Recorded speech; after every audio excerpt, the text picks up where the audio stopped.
नमस्कार। स्वागत है आपका नए एपिसोड में। इस बार परिवर्तन के तौर पर पहले थोड़ा मनोरंजन, पुराने ज़माने के कुछ गाने होते थे जो दिमाग में बिल्कुल गूंजते रहते हैं। शुरुआत म्यूजिक से।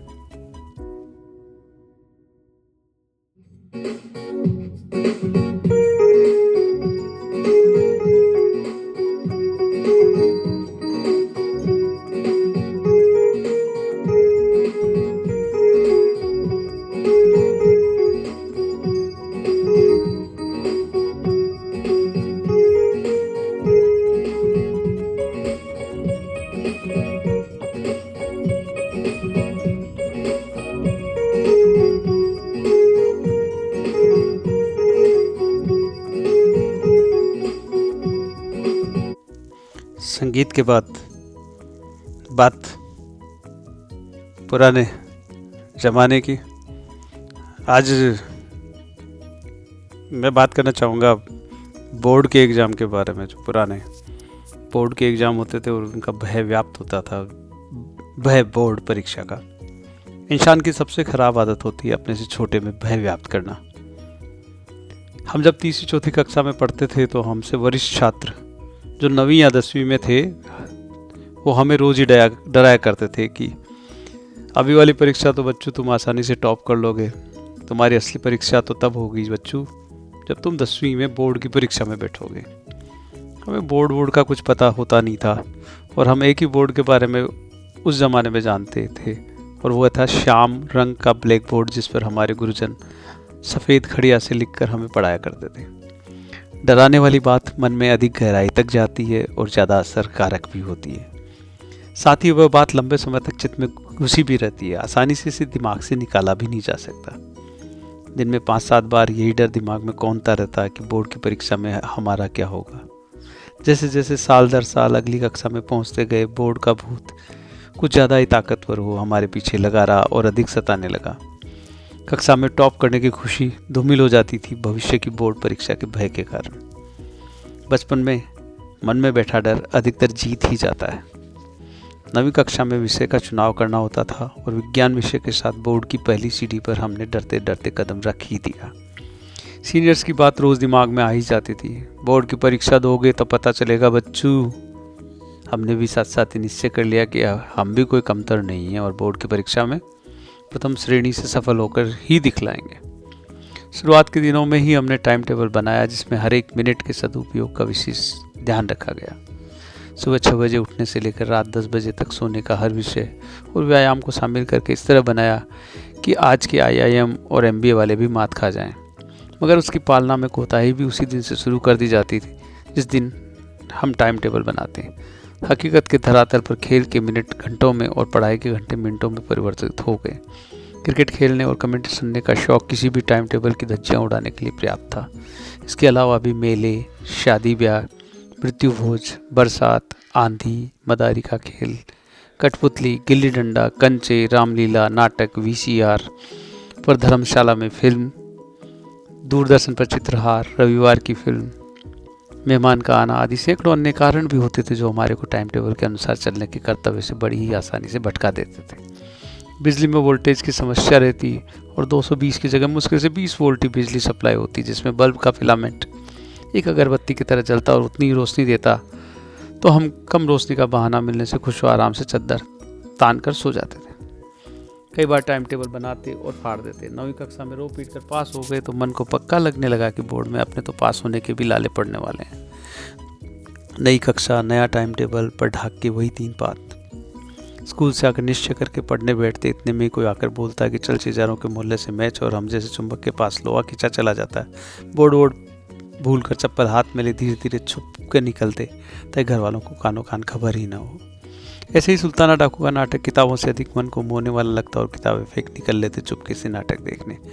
कोर्स की किताबों से अधिक बोरिंग कुछ भी नहीं लगता था उन दिनों। मस्ती और खेलने के समय में बिना कटौती किए दिन निकलते गए और दिसंबर आ गया।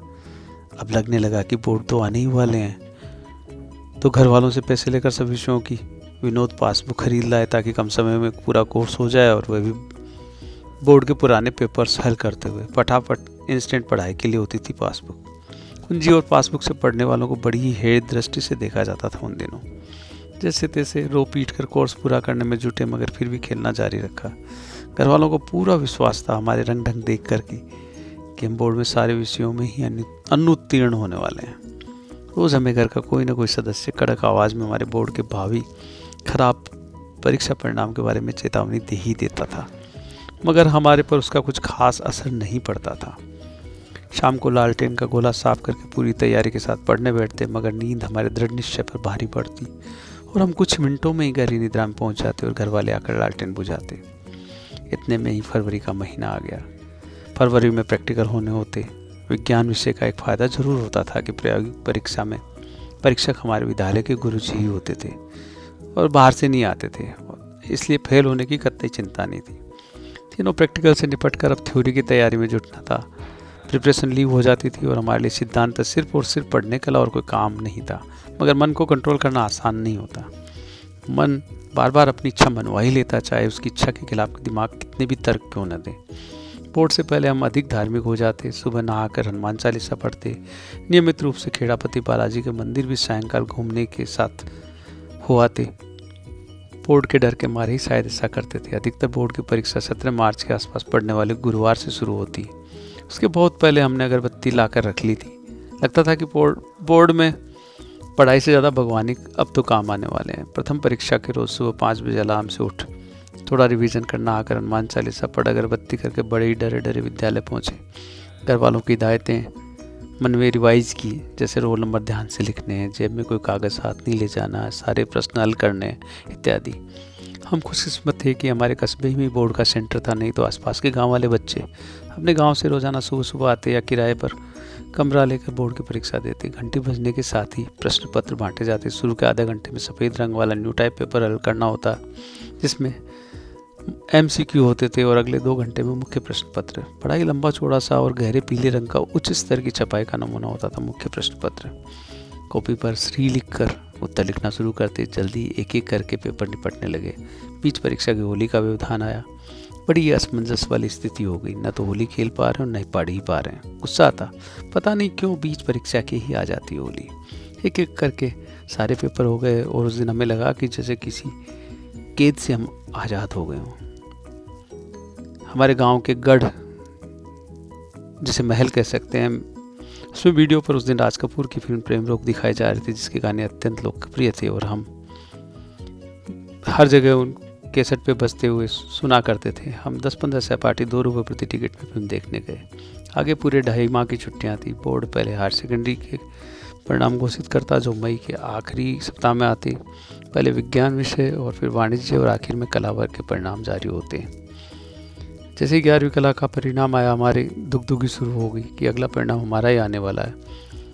पूजा अर्चना में फिर ध्यान देने लगे। मंदिर भी 1-2 दिन में 2-2, 3-3 बार हो आते। अब तो ताश खेलते हुए रिजल्ट का भी भय सताने लगा। रिजल्ट आजकल की तरह कोई इंटरनेट पर तो जारी होता नहीं था, बल्कि पत्रिका और नवज्योति एक विशेष अंक जिसमें सिर्फ रिजल्ट ही होता था छापा करते। कीमत उसकी वैसे तो 25 पैसे होती, मगर 1 रुपये तक ब्लैक में बिकता था वह अखबार। बड़ा ही खौफनाक और धड़कनों को बढ़ाने वाला लगता था वह अखबार। एक दिन पहले ही अखबार विज्ञप्ति छप गई थी कि अगले दिन सेकेंडरी बोर्ड विज्ञान वर्ग के रिजल्ट का विशेष अंक छपेगा। अब तो ऐसा लगने लगा जैसे कि हमने पूरे साल मस्ती की, उसका परिणाम हमें भुगतना पड़ेगा और हमारे रोल नंबर किसी भी हाल में कल के अखबार में नहीं छपेंगे। घर वाले भी डराते, और खेलो क्रिकेट, और उड़ाओ पतंग, और देखो टीवी पर मैच, चित्रहार और फिल्में, और जाओ वीडियो देखने, कल आएगा मज़ा। बहुत होशियार समझते थे। अब पता पड़ेगा, सारी हेकड़ी निकल जाएगी कल। डरे हुए को और डराते। भूख प्यास सब मर गई। सोने के पहले मन में हनुमान चालीसा मन में गुनगुनाते रहे। सूर्य को तो उदय होना ही होता है, चाहे हम कितना भी न चाहे, और वह हुआ भी। हाथ धोकर उदास मन से मंदिर जाकर 1.25 रुपये का प्रसाद बोला कि भगवान चाहे पूरक सप्लीमेंट्री में ही छपे, पर हमारे रोल नंबर 3,07,885 अखबार में जरूर से छपवा देना। कई बच्चे जिन्हें पक्का यकीन था कि वो अनुत्तीर्ण हो गए, उस दिन रिजल्ट से पहले ही घर से कहीं निकल लेते और 2-4 दिन तक गायब रहते और घर वालों का गुस्सा ठंडा होने पर ही वापस घर आते थे। हमने भी सोचा कि हम भी ननियाल भाग जाएं, मगर पिताजी के खौफ से हिम्मत नहीं हुई। विशेष अखबार रिजल्ट वाला जयपुर में तो सुबह 10-12 बजे ही छपकर रिलीज हो जाता, मगर हमारे गांव में वो शाम तक ही पहुंच पाता। हमारे रोल नंबर पहले पूरक, फिर तृतीय श्रेणी, फिर द्वितीय श्रेणी में भी ढूंढने पर भी नहीं मिले तो हमारा मुंह छोटा सा हो गया। बेमन से ही सही किसी ने प्रथम श्रेणी में ढूंढना शुरू कर दिया। ढूंढने पर जब हमारे नंबर मिल गए तो ढूंढने वालों को भी विश्वास नहीं हुआ। उसने फिर 2 बार वापस चेक किया और पेन से अंडरलाइन भी। 3,07,845 3,07,885 और जोर से चीख कर प्रथम श्रेणी से पास होने की हमारी उसने घोषणा कर दी। हमें बिल्कुल विश्वास नहीं हो पा रहा था। बोर्ड की गलती थी या हनुमान जी की कृपा। हमारी तरफ से पूरी कोशिश के बावजूद भी हम फेल होने में पूरी तरह असफल रहे और हमारे रोल नंबर प्रथम श्रेणी से उत्तीर्ण छात्रों के समूह में अखबार में पता नहीं कैसे छप ही गए।